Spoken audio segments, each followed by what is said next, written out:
रहे थे इसका। मैं समझता हूँ कि इलेक्शन कमीशन इस मोड़ पे है कि सैयां भय कोतवाल तो डर का।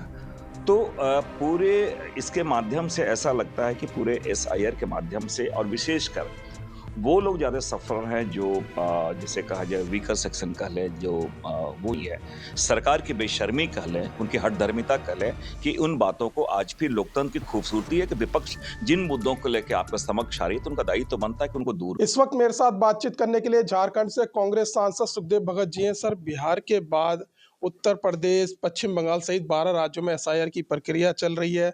लगातार विपक्ष जो है यूपी में अखिलेश यादव जी भी कह रहे थे कि इसकी डेट बढ़ाई जाए। आज ही जो है 1 हफ्ता बढ़ा दिया गया है।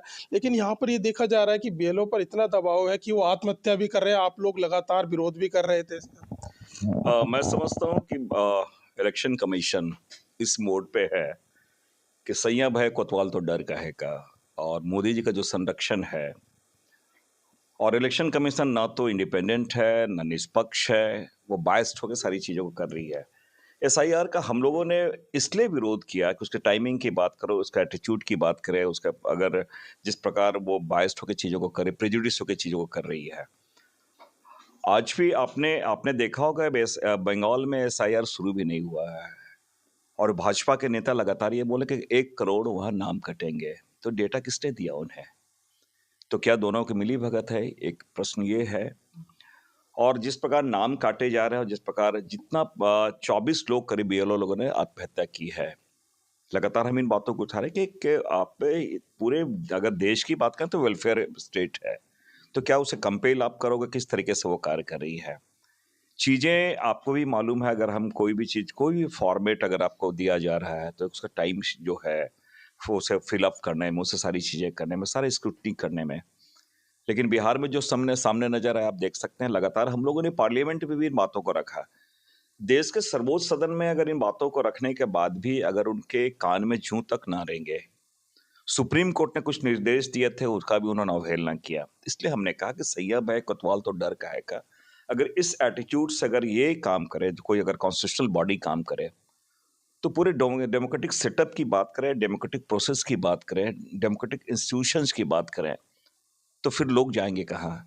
तो पूरे इसके माध्यम से ऐसा लगता है कि पूरे एसआईआर के माध्यम से और विशेषकर वो लोग ज़्यादा सफ़र हैं जो जिसे कहा जाए वीकर सेक्शन कह लें जो वो ज़्यादा सफ़र है और इसलिए ना हम लोग लगातार इनका विरोध किए हैं और हम इन बातों को लगातार रखे हुए हैं। सर, जिस तरीके से आपने यात्रा भी निकाली इसके खिलाफ बिहार में, क्या जनता तक आप ये मुद्दा पहुंचा नहीं पाए? ऐसे में आप बीजेपी कह रही कि वही हाल समाजवादी पार्टी का होगा जो बिहार में महागठबंधन का हुआ है। देखिए, मैं समझता हूँ कि अगर कोई सोच रहे हैं कि बिहार चुनाव जीत जाने के बाद हमारे मुद्दे गौण हो गए या हम गलत हैं, तब आप देखते होंगे ना कि अगर आप शराब पीते हैं, तो आधे घंटे में नशा हो जाता है और आप दूध आप लेंगे, जो रचनात्मक कार्य होता है, वो टाइम टेकिंग होती है। तो इसमें आप ये नहीं कह सकते चुनाव जीतने का मतलब वो सही है।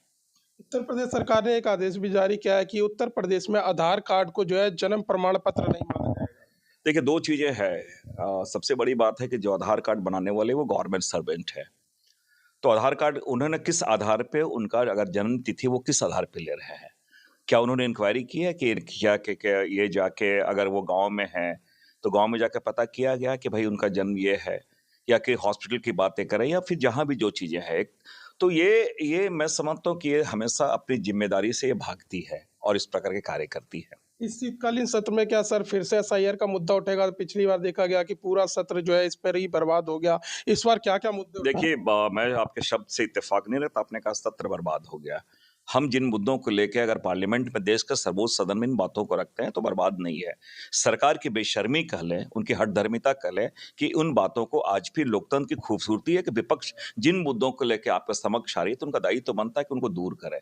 तो वो तो अपनी हठधर्मिता पे वो कायम है। लेकिन किरण रिजिजू तो कह रहे हैं कि हम चाहते हैं कि विपक्ष चर्चा करे सार्थक। मैं समझता हूँ किरण रिजवी जी ये बताएँ इसके पहले उन्होंने कहा कि इलेक्शन कमीशन की चीज़ें हैं इसमें बातें नहीं हो सकती है। वो इतिहास देख लें इसके पहले पार्लियामेंट में सदन में बातें आई कि नहीं आई है।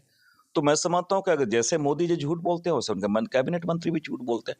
जी सर, एक अंतिम सवाल लेना चाहूँगा कि जमीयत उलेमा हिंद के राष्ट्रीय अध्यक्ष हैं मौलाना महमूद मदनी। उन्होंने कल भोपाल में एक अपना संगठन रैली करी और उसमें उन्होंने जमकर जो है मोदी सरकार पर निशाना साधा, खास तौर से कहा कि देश में मुस्लिमों पर अत्याचार हो रहा है, उन्हें टारगेट किया जा रहा है।